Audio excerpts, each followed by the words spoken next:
Bonjour à toutes et à tous, c'est Glippo, votre diabétique préféré, et aujourd'hui on se retrouve pour parler du comparatif entre le capteur Freestyle Libre 2 et le Dexcom ONE+.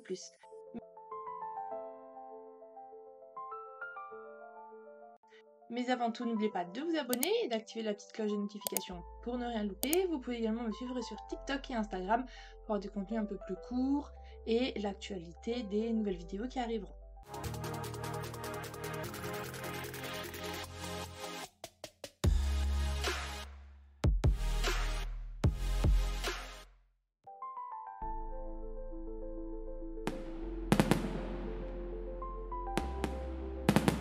Donc comme je vous le disais, on va comparer donc le Freestyle Libre 2 avec le Dexcom ONE+.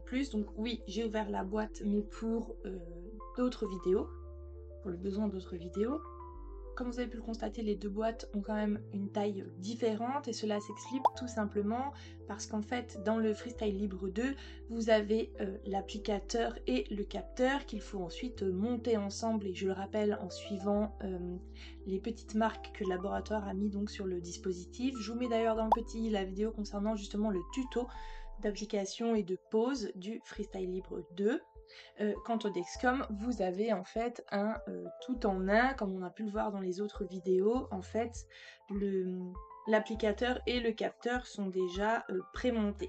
Concernant la pose, les recommandations sont les mêmes. En fait, ils s'appliquent tous deux sur une peau propre et sèche, désinfectée auparavant et nue de tout produit cosmétique, skincare, j'ai envie de vous dire, comme les huiles pour le corps, les crèmes, les baumes hydratants, vraiment juste une peau nettoyée à l'eau et au savon, séchée et ensuite désinfectée.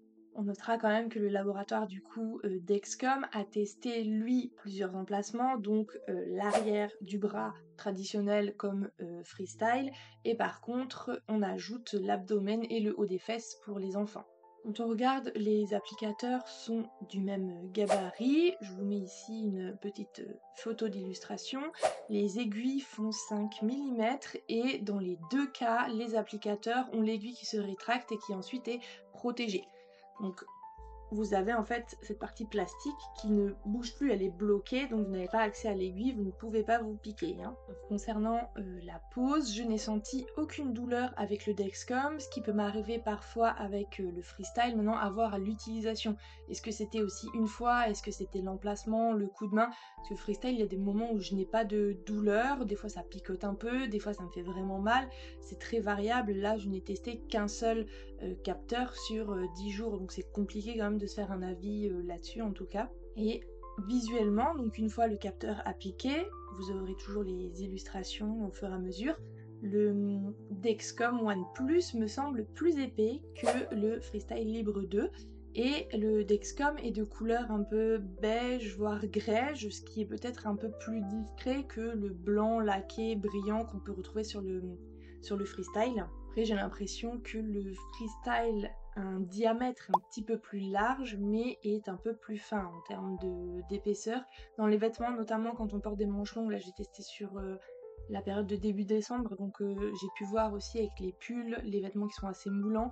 Effectivement, on a une bosse un peu plus importante du côté du Dexcom. On remarque par contre que l'adhésif du Dexcom est un peu plus large, donc la surface autour du capteur elle est un peu plus importante.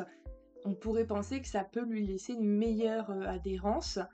Après l'avoir testé donc avec mes activités habituelles et classiques, j'ai remarqué qu'il s'était plié et très décollé à peu près comme le freestyle. Donc là pour l'instant à voir, pareil il faudrait en tester plusieurs et sur la durée, voir si vraiment il tient davantage.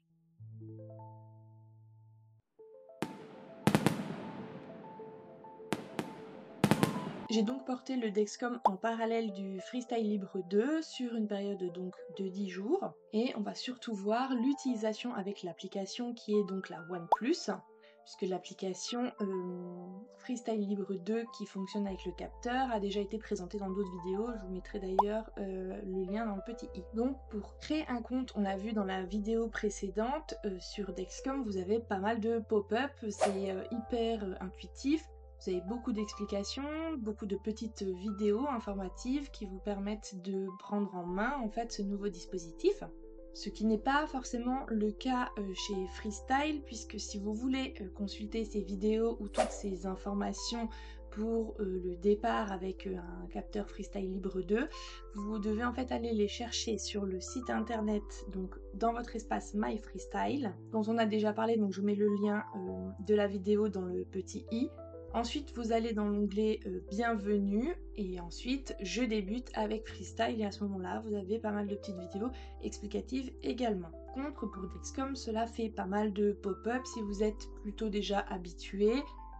Si vous êtes pressé par exemple, puisque les vidéos sont obligatoires à regarder, on peut les skipper mais il faut un peu ruser, sinon elles sont en fait imposées dans le fil d'inscription. Ce que j'ai apprécié notamment, c'est qu'il demandait beaucoup de renseignements concernant les pathologies. Type de diabète, traitement, type d'insuline, nombre d'injections par jour et tout, c'était vraiment assez fin. On sent que c'est un peu plus poussé, on sent que c'est une application qui est plus poussée, que c'est un laboratoire qui a peut-être plus de recul aussi. Donc, quand vous arrivez sur votre écran d'accueil, vous avez votre courbe de glycémie avec le chiffre au-dessus. Donc comme chez Freestyle, vous avez également un code couleur, peut-être un peu moins criard, puisque chez Freestyle, on a donc un bandeau vert, orange, rouge qui prend la largeur de l'écran. Chez Dexcom, c'est en fait comme une gommette, c'est un rond qui représente la forme du capteur avec une légère petite pointe. C'est peut-être un petit peu plus discret. Est-ce que c'est peut-être aussi un aspect un peu moins violent psychologiquement, dans le sens où je suis dans le rouge, je suis dans l'orange, et on cherche absolument à être dans cette valeur verte, ce bandeau vert, alors que chez Dexcom c'est plus léger, il y a moins cette emprise de chasse au bon résultat. À voir. Alors après, moi je trouve ça un peu gadget dans le sens où c'est pas très important. Quand je suis en hypoglycémie, j'ai pas besoin d'avoir un bandeau rouge qui clignote, hein. Déjà je le sens. Et puis en constatant et en lisant les chiffres, on s'en rend bien compte. De même pour les hyperglycémies. Après, ça peut être des indicateurs pour les personnes peut-être qui ont un peu plus de mal à se situer avec les valeurs qu'on leur aurait données. Puisque pour rappel, les capteurs de glycémie sont disponibles également pour les personnes atteintes de diabète de type 2, qui auraient peut-être un peu moins l'habitude justement d'utiliser ce type de dispositif. Concernant l'affichage des valeurs, donc sur votre graphique, je trouve qu'elle est plus aboutie sur le Dexcom, puisqu'en fait vous pouvez régler en un seul clic la courbe sur 3, 6, 12 ou 24 heures si je ne me trompe pas, ce qui permet d'offrir un visuel assez précis. Vous avez un petit curseur que vous pouvez déplacer, en fait c'est pas une ligne, ce sont plein de petits points, donc vous pouvez voir exactement à l'heure près, à la minute près, à combien vous étiez. Ça peut permettre de comprendre des pics, que ce soit en haut ou en bas, par exemple, pour les lier à des moments de la journée précisément, ce qu'il n'y a pas chez son concurrent direct. Donc vous avez une courbe qui est plutôt lisse dans le sens où c'est une ligne. Et ce qui est embêtant, c'est que chez Freestyle, pour pouvoir changer de visuel sur le graphique, il faut aller donc dans les options qui sont sur le côté, là les 3 petits traits. Après, vous avez graphique quotidien, et puis vous avez des choix, mais c'est quand même moins... ça vous offre moins d'options. Si vous souhaitez ajouter de l'insuline, de l'activité physique ou un événement particulier, là je trouve que les deux sont ex aequo, c'est assez facile, assez intuitif, assez rapide. Par contre, concernant les alarmes, l'avantage que Dexcom va avoir selon moi par rapport à Freestyle, c'est qu'il vous propose en premier temps des alarmes qui sont personnalisables, c'est-à-dire que vous avez pas mal de choix. Regardez, j'ai filmé la liste. Alors c'est un peu gadget, mais rappelons-le, c'est que certaines personnes aiment quand même personnaliser pour pouvoir se familiariser avec l'outil. C'est quand même quelque chose avec lequel on vit, il faut qu'on soit quand même aussi à l'aise, et si les sonneries stridentes nous dérangent, il faut quand même qu'on puisse les régler et les changer si ça ne nous convient pas, par exemple. Ce que j'ai d'autant plus apprécié chez Dexcom, c'est que donc vous avez les alarmes perte de signal, hypo, hyper, comme chez Freestyle, là on est bon. La personnalisation est un peu plus poussée et les alarmes d'hyperglycémie peuvent être décalées. Donc je m'explique. En fait, vous pouvez régler votre alarme d'hyperglycémie sur une glycémie seuil, enfin sur une valeur que vous avez prédéfinie. Par exemple 2,30 g, 2,50 g après les repas, j'en sais rien. Et vous pouvez définir une valeur de temps. C'est-à-dire que votre alarme ne se déclenchera qu'à partir du moment où vous avez atteint ce temps avec ce taux. Par exemple, après le repas, si 2 heures après le repas, je suis à 2,50, ça sonne. Après, vous mettez les valeurs que vous souhaitez. C'est un exemple, c'est le premier truc qui m'est venu à l'esprit, par exemple. Et vous pouvez bien sûr mettre tout ce que vous souhaitez. Ça, c'est pas mal, je trouve, parce que le problème chez Freestyle, c'est que si vous mettez toutes les alarmes, déjà, je sais pas vous, mais moi je perds constamment le signal. Je ne suis pas forcément au travail avec mon problème de périmètre de 6 mètres. Hein. Je suis à la maison, erreur de capteur. Je suis au sport, perte de signal, erreur de capteur. J'ai pas quitté le téléphone, je suis sur mon elliptique depuis 45 minutes. Qu'est-ce que c'est comment? Ça, c'est hyper chiant. Là, je vous mets en capture la courbe de ce matin. Vous allez voir, elle est toute hachurée. Alors, ça, je comprends pas trop, mais bon, bref. C'est un autre sujet, c'est un autre débat, comme on dirait. Mais c'est très envahissant si ça sonne toutes les 5 minutes, franchement. Donc, c'est bien les alarmes hypoglycémie, ça c'est le top. Alarme hyper, pour moi, c'est quand on est après le repas. Forcément, on va être un petit peu en hyperglycémie, mais ça doit pas être trop longtemps, ça doit pas être trop haut non plus. C'est pour ça que là, c'est intéressant ce système-là. Dites-moi d'ailleurs en commentaire ce que vous en pensez, parce que ça se trouve c'est seulement ma vision des choses et c'est pas la majorité. La seule chose que je vais déplorer chez Dexcom, c'est que pour les alarmes, on ne peut pas passer au-dessus du mode silencieux. Alors ça, je comprends pas. Ça veut dire que vous allez vous coucher, vous mettez votre téléphone en mode silencieux, la base, j'ai envie de dire, si vous voulez dormir correctement, puis on rappelle dans le diabète, il faut quand même un sommeil réparateur, et des bonnes habitudes hygiéno-diététiques. Et ben, il perd le signal, il ne relève même pas la glycémie. Ce qui veut dire que s'il y a une alarme qui doit être déclenchée, elle ne sera pas déclenchée. Là où Freestyle se rattrape, c'est que eux, par contre, ont le dispositif passé au-dessus du mode silencieux, ce qui fait que vous pouvez dormir, le capteur relève, et si vous faites une hypo dans la nuit et que vous ne la sentez pas, ça sonne. Concernant le périmètre dont on a parlé tout à l'heure, il n'y a pas d'avancée, mais je me suis renseignée auprès du laboratoire concerné. Le 6 mètres de périmètre, c'est le max pour l'instant qu'on puisse faire parce que c'est la portée du Bluetooth. Donc après, à voir l'évolution avec les nouveaux téléphones, connectivité et tout ça. Mais pour l'instant, c'est tout. Et d'ailleurs, là où je suis un peu chafouin, c'est aussi Dexcom n'a pas le petit bouton, comme je vous mets là l'illustration, qui vous permet de vous scanner le capteur. C'est-à-dire que vous perdez le signal, avec Freestyle, vous pouvez vous scanner pour récupérer et tout de suite voir où vous en êtes. Avec Dexcom, vous êtes obligé d'attendre environ une demi-heure, il vous l'affiche, mais c'est une demi-heure de mémoire. Une demi-heure pour qu'il fasse comme un recalibrage, un repréchauffage, j'ai envie de dire, pour qu'il récupère les informations qu'il a collectées. Donc il mémorise 24 heures de glycémie. Mais quand on perd le signal plusieurs fois dans la journée, qu'on doit se reconnecter, qu'on doit attendre une demi-heure, et vraiment c'est contraignant. Là, je déplore vraiment ces fichus boutons là. Comment on peut faire une application aussi fine, aussi approfondie, aussi détaillée et ne pas mettre cette option de scan là? C'est pas possible. Faites une mise à jour, faites quelque chose. Si Dexcom OnePlus là, si quelqu'un qui a fait cette application m'entend, ou quelqu'un connaît un développeur, mais dites-leur. Parce que ça pêche, hein, vraiment. Maintenant, concernant les relevés de glycémie, puisque je sais que vous attendez tous et toutes les différences entre les deux capteurs.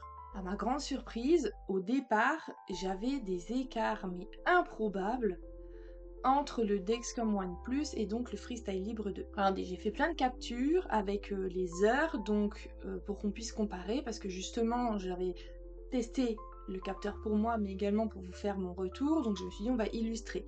Et j'ai testé aussi avec la glycémie capillaire, donc je vous mettrai les 3 photos, je vais voir comment je vais vous bricoler ça, pour que vous puissiez voir du coup comment ça se passe. Quand j'avais des écarts importants, alors déjà au tout début, je dirais les 2 premiers jours du Dexcom, j'avais des valeurs qui étaient grand écart entre le Freestyle et le Dexcom. Des fois ça n'avait même rien à voir. Et je vérifiais toujours le capillaire et par contre il se rapprochait des valeurs du Dexcom au final. Lors des hypoglycémies par exemple, c'est Freestyle, je sonnais, donc en dessous de 0,70 g par litre, mon capteur Freestyle se mettait à sonner. Je compare avec mon Dexcom qui lui me montre une glycémie basse mais qui n'est pas en hypoglycémie, vous voyez. Parfois, dans le doute, j'attendais et je remarquais que ma glycémie remontait sans que j'aie à me resucrer. Donc je me suis dit, est-ce que le fait de me resucrer quand j'ai l'alarme parce que le freestyle me dit que je suis en hypoglycémie me fait pas me resucrer un peu trop souvent et favorise aussi la prise de poids, ce genre de choses, hein. Je trouve en fait que le Dexcom était quand même plus fin quand je compare les trois valeurs, c'est-à-dire le capillaire, le Dexcom et le freestyle. Concernant la pose, je vous ai pas précisé, mais je porte en fait les capteurs à l'intérieur du bras. J'ai toujours porté les capteurs à l'intérieur du bras, ça c'est moi et mes démons, comme j'aime bien dire. Donc j'avais le freestyle à gauche et le Dexcom One à droite. D'ailleurs, on a fait la vidéo de la pose ensemble. Je vous mets dans le petit i si vous ne l'avez pas encore vu. Donc au tout début, quand je l'ai placé, il m'a un peu gênée, mais après en m'habillant et en vivant avec, c'est passé. Donc je pense que c'était juste le temps de m'habituer déjà d'avoir un capteur de chaque côté, parce qu'en général je fais attention que d'un côté, là où j'ai le capteur, là il fallait que je fasse attention des deux. D'ailleurs l'après-midi même j'ai remonté ma manche et puis je vais me l'arracher, donc comme quoi on n'est jamais trop averti, on n'est jamais trop prudent. Mais j'ai quand même l'impression que le filament est un peu plus petit. Je vous mets d'ailleurs les images là. Après son retrait, justement, je les ai comparés. Il m'a l'air en tout cas plus fin, celui du Dexcom. Donc, comme je vous le disais, j'ai fait mes activités habituelles, mes séances de sport habituelles avec les deux capteurs, justement pour voir comment ils réagissent, comment ils détectent les hypos, les hyper, comment ça se passe, bref, même avec la transpiration du coup. Et je n'ai volontairement pas mis le patch qui était fourni avec le Dexcom parce que c'est sympa de nous mettre un patch gratuitement. Si le capteur en fait il tient pas du tout et il vaut rien, on ajoute un patch, tout le monde le met et puis on a l'impression que c'est la fête.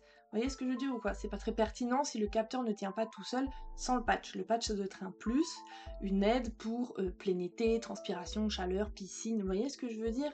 Donc, comme par exemple quelqu'un qui porterait un freestyle et qui a besoin d'un patch plutôt l'été parce qu'il y a des conditions différentes. Donc, je l'ai testé sans le patch et il a tenu de la même manière que le freestyle, c'est ce que je vous disais. Ils ont commencé à se plisser à certains endroits et à se décoller à un ou deux endroits en même temps quasiment, et puis c'était à peu près symétrique, similaire, hein, donc pour moi là on est bon, hein. Concernant les écarts dont on a parlé tout à l'heure, je vous mets là vraiment les illustrations. Précisément, regardez, après les 30 minutes de chauffe, comme on dit, les valeurs, elles n'avaient rien à voir. Le même jour, quelques heures après, parce que je me suis dit effectivement, je viens de le poser, donc je vais attendre aussi qu'il se calibre correctement. Je rescanne et je vérifie. Enfin, je rescanne, je vérifie le freestyle et puis le Dexcom, et j'ai encore un écart. Et à nouveau, je vérifie avec le lecteur capillaire et on se rapproche quand même des mesures du Dexcom. Donc il a l'air quand même un peu plus précis. Et une autre fois, regardez, quand j'étais en hyperglycémie, alors oui, j'ai tout testé, hypoglycémie stable. Quand on regarde, c'est le Dexcom qui avait la valeur la plus élevée, mais qui a été confirmée par le lecteur capillaire. Et par contre, là, un autre jour où j'avais plutôt une glycémie stable, on remarque que les deux valeurs sont quand même assez proches. Et ce jour-là, à midi, j'ai donc eu une hypoglycémie que le freestyle m'a notifié avec cette alarme. Je n'ai ressenti aucun symptôme physique, j'entends, ni psychologique d'ailleurs. Et chez le Dexcom, j'y étais pas encore en hypo, donc j'ai attendu un peu pour voir. Et ensuite, effectivement, le Dexcom a affiché des valeurs qui baissaient de plus en plus. Et ensuite, j'ai été en hypoglycémie, donc là, je me suis resucrée. Mais dans le doute, je me suis dit, je vais tester, puisque la fois d'avant, j'avais une hypo qui était passée sans que je me resucre, parce que c'était juste une variation un peu basse de la glycémie, donc voilà. Alors en fait, je pense, après avoir fait tous ces crash tests de glycémie, que les écarts sont liés à leur vitesse de recueil d'informations. Dans le sens où le freestyle affiche et relève toutes les minutes, ce qui fait que vous avez quand même une glycémie en temps réel, alors que le Dexcom met 5 minutes. Donc les variations rapides de glycémie ne sont pas forcément tout de suite décelées par le Dexcom, ce qui explique qu'on ait des glycémies très élevées à un moment et que le freestyle, lui, soit déjà un peu plus basse parce que c'est un pic et puis ça recommence à descendre. Pourquoi pas. Hypoglycémie sûrement aussi, c'est-à-dire que chez freestyle, je suis déjà en hypo alors que Dexcom relève la descente tout doucement. Je pense que ça peut être effectivement lié à ça. Maintenant, il faudrait qu'on soit en mesure de comparer un Dexcom qui relèverait toutes les minutes pour être sûr de la fiabilité et de la finesse des résultats vis-à-vis du Freestyle Libre 2. On a quand même bien vu sur les couples, quand les variations sont plus lentes, la glycémie est plus stable, les deux capteurs se rejoignent.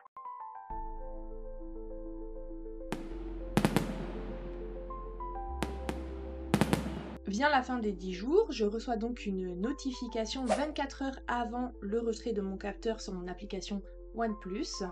Et au moment de la période de grâce qui est de 12 heures, on a donc un décompte qui s'affiche, je vous montrerai ici à ma gauche. Et ensuite, je l'ai donc retiré sous la douche avec l'eau chaude comme je fais pour le freestyle. Ça ne m'a pas fait mal, je n'ai pas galéré, là il n'y a pas eu de souci, ça s'est enlevé de la même manière, hein, sans problème. Maintenant, concernant le recyclage, mon Dexcom ira donc dans la boîte violette, puisque le laboratoire n'a pas mis en place de circuit de recyclage propre au capteur comme Freestyle a pu le faire avec ses enveloppes préaffranchies.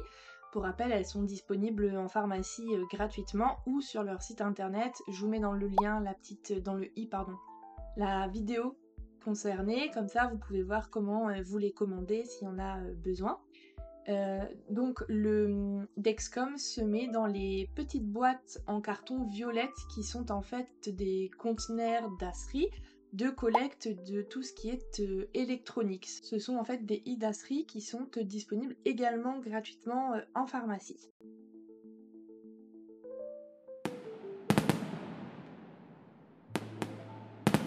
Après avoir donc testé le Dexcom OnePlus et le Freestyle Libre 2, il est clair que ces deux capteurs ont leurs avantages mais également leurs limites, rendant donc le choix très personnel et dépendant des attentes de chacun. Le Dexcom OnePlus se démarque donc par son application intuitive avec des personnalisations un peu plus poussées, une finesse dans certains résultats qui est non négligeable je trouve.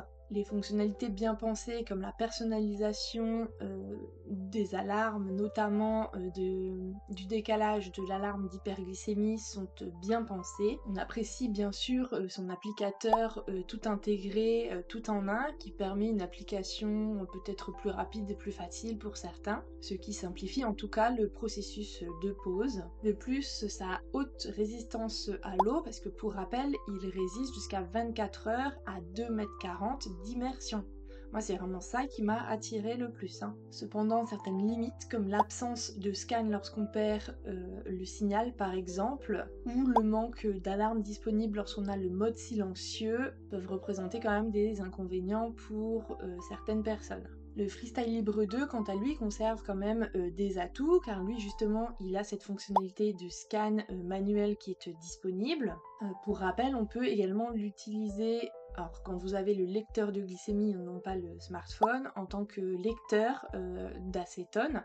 C'est-à-dire qu'il y a des bandelettes adaptées que vous pouvez utiliser aussi. Son relevé, qui récupère la glycémie toutes les minutes, offre quand même un résultat en temps réel, ce qui est vraiment hyper intéressant. Toutefois, l'application paraît quand même moins intuitive, en tout cas pour ma part, peut-être pour les nouveaux utilisateurs également, et ces alarmes, bien que visibles, manquent quand même de personnalisation. En termes de confort, les deux capteurs sont quasiment similaires, que ce soit en termes de pause, d'adhésion. L'adhésif tient bien, même en situation d'activité physique régulière, voire importante. Et les différences visuelles entre les deux capteurs, donc là je parle de la taille et de la couleur, ça reste quand même une préférence personnelle. Sur le plan technique, on note quand même que les écarts sont quand même souvent liés au fait que l'un relève les glycémies toutes les minutes et l'autre toutes les 5 minutes, ce qui peut quand même influer vos décisions en cas d'hypoglycémie ou d'hyperglycémie.